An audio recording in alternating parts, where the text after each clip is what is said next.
Shalom Ubracha, nous poursuivons avec la première Mishnah du troisième Perek, Leilu Nishmat Raphaël Yaakov ben Peretz Laurent. La Mishnah va nous rapporter ici Elu Trefot Babeima. Voici les cas où la bête est tréfa. Tréfa, c'est-à-dire que la shrita était valable, mais on ne pourra pas manger la bête parce que les membres intérieurs, d'une manière générale, comme nous allons le voir, ont eu un problème et qui rend la bête tréfa. C'est-à-dire que, si on peut dire, c'est pas un défaut, mais un problème, une maladie, et à cause de cela, la bête risque de mourir. Et donc, pour cela, on ne pourra pas manger la bête, elle est tréfa. Et comme le précise le Chazon Ish, même si aujourd'hui nous voyons qu'une bête, malgré qu'elle est tréfa, elle peut vivre longtemps, la nature des animaux a peut-être changé et tout est fixé par rapport à ce que nous avons reçu au Mont Sinaï jusqu'au moment où le Talmud a été clôturé. D'une manière générale, on appelle tous les problèmes que l'on peut rencontrer à l'intérieur de la bête tréfa. Bien que tréfa, ça vient du mot tarof, c'est-à-dire elle a été dévorée par un renard, par une bête sauvage. Et peut-être que la bête sauvage lui a percé le cerveau avec ses ongles. Ça, c'est aussi donc le terme de tréfa. Mais les Chachamim ont utilisé le terme de tréfa pour toutes les tréfautes que nous verrons. Ici, la Mishnah va nous parler de 18 tréfautes. Mais il y a en vérité, les Chachamim comptent jusqu'à 70 tréfautes. Donc là, nous allons voir les grandes lignes, mais dans la Gemara de ce Pérec, nous avons toutes les tréfautes, tout ce qui donc rend la bête impropre à la consommation. Donc voici les quelques exemples. Elu Trefot Babema. Voici quels sont les Trefot Babema. Nekuvat Aveshet. C'est-à-dire que l'œsophage a été percé. Comme le précise le Barthénora, l'œsophage est composé de deux peaux. La peau extérieure est rouge et la peau intérieure est blanche. Lorsque il y a un trou dans la peau extérieure de l'œsophage ou intérieure, mais pas les deux, c'est caché. Lorsqu'il y a les deux, c'est-à-dire la peau intérieure et la peau extérieure qui a un trou, c'est taref, même si le trou n'est pas l'un en face, les trous ne sont pas l'un en face de l'autre. Et lorsqu'on parle d'un trou, on parle d'un trou donc bémaché ou même un tout petit trou. Généralement, étant donné que la partie extérieure de l'œsophage est rouge, donc il est difficile de voir s'il y a un trou. Ce que l'on fait, c'est qu'on va retourner l'œsophage, et donc le côté intérieur est blanc, et là, à ce moment-là, s'il y a un trou, on pourra le voir. Il est important de préciser que nous avons une chazaka, que toute bête a une présomption d'être cachère. Et donc il n'est pas nécessaire de vérifier. Lorsqu'on égorge une bête, on ne va pas vérifier le véget, on ne va pas vérifier aussi, comme nous allons voir tout de suite, la trachée artère ou les autres membres intérieurs de la bête, mais il y a une seule vérification que l'on fait, qui est une vérification midé rabanan, c'est les poumons. Puisque comme nous allons le voir, si le poumon est percé, la bête est tréfa, et comme c'est fréquent que les poumons soient percés, c'est pour cela que les Chachamim ont imposé de vérifier les poumons. Mais les autres, le cœur, le cerveau, les intestins, on ne vérifie pas. Mais dans le cas où on a sorti et qu'on a vu qu'il y avait un problème, donc là la question se pose et on doit trancher si la bête est cachère ou si la bête est tréfa.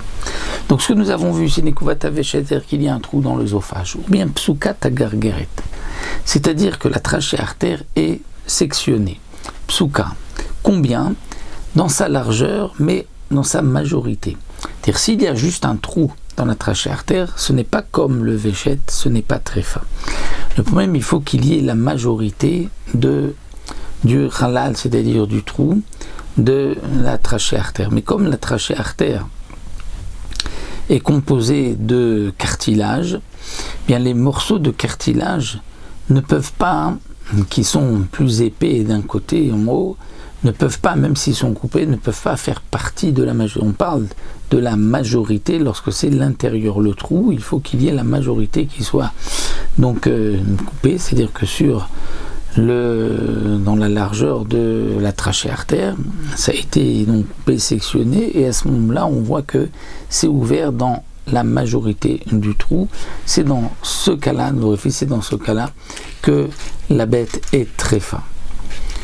Si c'est, nous dit le Barthénora, dans la longueur de la trachée artère, dans ce cas-là, c'est cachère, étant donné que lorsque la bête est droite, donc la trachée artère se tend, et donc ça ne va pas se voir, et donc il n'y a pas de problème. Il n'y a pas de problème de tréfa, c'est-à-dire ça ne va pas avoir d'incidence dans la vie de la bête. Nikav krum shel moach. Si il y a un trou dans la membrane qui recouvre le moach, le cervelle de la bête. Et le Barthénora nous dit il y a deux membres, une qui est collée au crâne de la bête et l'autre qui est proche de la cervelle. Si c'est la partie supérieure, celle du haut, qui a été percée et celle de la cervelle n'est pas percée, c'est cachère. Si c'est la deuxième, celle qui est proche du cerveau, qui est percée, même si celle qui est collée au crâne de la bête n'est pas percée, la bête est tréfa. Nikav halev le bet halalo. Si le cœur de la bête, il y a un trou, et comme nous dit le Barthénora, il y a deux cavités, deux halalim dans le cœur, le grand du côté droit, le petit du côté gauche, et s'il y a un trou, même bemash ou un tout petit trou, et que le trou arrive à l'intérieur du halal, la cavité, c'est taref. Nishbera shidra, si la colonne vertébrale s'est cassée, nifsa kachut shela, et la moelle épinière a été coupée, la bête est tréfa. Donc il y a, comme dit le Barthénora, il y a la moelle épinière à l'intérieur, et il y a aussi une membrane qui l'entoure, et si cette membrane s'est coupée dans la majorité de son contour, à ce moment-là, c'est nifsa kachut, elle est tréfa, et même dans le cas où la colonne vertébrale ne s'est pas cassée. Mais c'est que d'une manière générale, pour que ça arrive, il faut qu'elle soit cassée. C'est pour cela que la Mishnah dit Nijbera, elle a été brisée, Vinifsa kachut shela. Nita la kaved, le foie a été enlevé, et il ne reste rien du foie, il est très fin. Mais s'il reste un kazaït à côté de la bile, et un kazaït de l'endroit où elle est attachée sous les reins, à ce moment-là, la bête reste cachée, nous dit le Barthénora. Le poumon qui a été percé, comme l'avons vu, un trou dans le poumon. Aussi le poumon, une partie a été coupée et manquant. D'ailleurs, c'est là que se trouve la notion de chalak, la notion de glatte. C'est lorsque le poumon, il y a un trou, généralement, il y a comme une cicatrice, une glaire qui se met par-dessus. Et donc, nous avons un problème lorsqu'il y a quelque chose, une aspérité sur le poumon. Est-ce que ceci cache qu'il y avait un trou? C'est juste, ça fait partie donc de la bête comme Megler, on appelle les rines ou une sirra. Donc pour que la bête soit chalak, c'est-à-dire lisse, c'est qu'il n'y avait rien, et donc on est sûr qu'il n'y avait pas de trou. Lorsqu'il y a quelque chose, c'est là qu'on peut se poser la question, est-ce qu'il y avait un trou? Donc là peut-être le moyen de vérifier et de savoir si ceci cachait un trou ou pas, c'est là que nous avons les problèmes de glatte ou pas glatte. Rabbi Shimon Omer Achnakev el bet asimponot. Pour Rabbi Shimon, les poumons qui ont été percés posent problème seulement si on arrive jusqu'au simponot, c'est-à-dire jusqu'aux bronches. Mais tant qu'on n'est pas arrivé aux bronches, donc il n'y a pas de problème pour les poumons. Et là aussi le Barthénora donc nous explique à propos donc des poumons qu'il y a aussi quelques parties, les 5 composés de 5 notes, 5 lobes. Donc lorsqu'il manque tant ou tant, donc le Barthénora nous donne tous les détails du psoul de la réa. Nous n'allons pas rentrer dans tous les détails. Donc d'une manière générale, s'il y a un trou dans les poumons, la bête est très fan. Nikeva akeva. Si la la panse de la bête est trouée, c'est-à-dire qu'il y a un trou qui mène jusqu'à l'intérieur, à ce moment-là, la bête est tréfa. Nikeva amara, ou que la bile est percée, Nikevu adakin, dakin ce sont les intestins, et nous dit le Barthénora à un endroit où il n'y a pas d'autres intestins qui cachent, qui sont dessus. Parce que si on est dans la partie de Hadra des Kanta, où il y a les intestins qui sont les uns sur les autres, à ce moment-là, même s'il y a un trou, l'intestin du haut le cache. Et ça serait caché. Akeres apnimit shenikba. Le keres apnimit. Le keres, c'est le ventre, si on peut dire, les intestins. Le Barthénora nous dit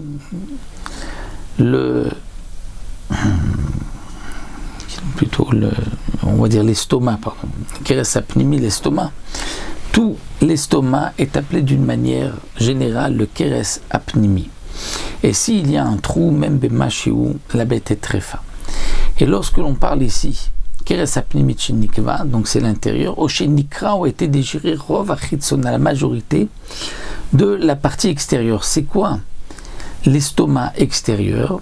C'est la chair qui recouvre la majorité de l'estomac et qui est donc comme une membrane épaisse qui passe, dit le Barthénora, depuis la poitrine jusqu'aux cuisses de la bête, et il y a une partie de l'estomac qui est cachée sous les côtes de la bête, et la majorité se trouve sous cette membrane. Donc lorsqu'on dit qu'elle s'est déchirée dans sa majorité, c'est-à-dire que l'on peut voir sur cette partie, donc on voit le rov à Keres, la majorité, on voit que si là-bas il y a une majorité qui s'est déchirée à côté de l'estomac, c'est tarif. Si c'est la partie qui est plus vers le bas, nous dit le Barthénora, dans ce cas-là, c'est cacher. Donc c'est la partie de majorité importante qui est face à l'estomac. Rabbi Yehuda nous dit Agedola tefar vaktana beruba. Le Rabbi Yehuda nous dit, d'après le Barthénora, que s'il s'agit d'une grosse bête comme un taureau, à ce moment-là, si l'estomac, donc la chair de l'estomac par-dessus qui recouvre, a été déchiré d'un tefar, c'est taref, même si ce n'est pas la majorité. Mais si c'est un petit veau, alors là il faut la majorité, même si ce n'est pas un tefar. La Mishnah continue, Hemses ou betakosot shenikvu lachutz. Si le Hemses ou le betakosot ont été percés vers l'extérieur. C'est quoi le Hemses et betakosot? C'est que la bête, comme nous le savons, a 4 estomacs. Il y a le keres qui est la panse, le betakosot ici qu'on traduit par le réseau ou le bonnet, Hemses c'est le feuillet, mais ensuite il y a keva, la caillette qui est l'essentiel de l'estomac de la bête. Et donc lorsque la bête mange, nous dit le Barthénora, d'abord les aliments vont rentrer dans la panse, ensuite de la panse, eh bien les aliments vont ensuite passer de la panse vers le betakosot qui est le feuillet. C'est là-bas que commence à se faire donc la digestion de la bête, et ensuite la bête va faire remonter, puisqu'elle va ruminer, et elle va faire donc tout remonter, elle va mâcher tout cela, et ensuite ça va redescendre dans le MCS, le feuillet, pour ensuite être terminer la digestion dans la caillette. Et donc la Mishnah vient nous dire ici que si il y a un trou chez Nikvu, la chutz vers l'extérieur, c'est-à-dire que bien qu'ils sont voisins, et donc s'il y a un trou de l'un vers l'autre, à ce moment-là, la bête n'est pas très fin. C'est-à-dire que si c'est l'un dans l'autre, la bête est cachère, mais si c'est vers l'extérieur, à ce moment-là, Nikvu, la chutz, à ce moment-là, la bête est très fin. Un autre din, Nafla Minagag. La bête est tombée du toit. Et on l'a égorgée tout de suite. Elle est très fin. Il faut, avant de l'égorger, la faire marcher pour être sûr que ses membres ne se sont pas brisés. Donc si elle a marché, on n'a pas besoin de vérifier. Si elle s'est levée, elle n'a pas marché, il faut lui faire une bika, voir que après la shrita, voir que tout est en ordre. Mais si on a fait la shrita tout de suite, à ce moment-là, et qu'elle ne s'est pas levée, la bête est tréfa. Autre dit, nishtabu rov tzlotea. La bête a 22 côtes, nous dit le Barthénora. Il y a 22 côtes où il y a de la moelle à l'intérieur, 11 d'un côté, 11 de l'autre. Si 6 d'un côté, 6 de l'autre se sont brisés, ou 11 d'un côté et une de l'autre, ça c'est nishtabu rov tzlotea, et la bête est tréfa, à condition que ce soit brisé du côté de la colonne vertébrale et pas de la partie qui est vers la poitrine de la bête. Et aussi Droussat Azev, si la bête a été attaquée par un loup et que le loup l'a frappé avec ses ongles, il a un venin, le loup, et donc dans ce cas-là, la bête aussi est tréfa. Et donc il faudra vérifier au niveau des intestins s'il n'y a rien. Rabbi Yehuda Omer, Droussat Azev Bedaka, ou Droussat Ari Begasa. Pour Rabbi Yehuda, le loup peut rendre la bête tréfa que si c'est le menu bétail.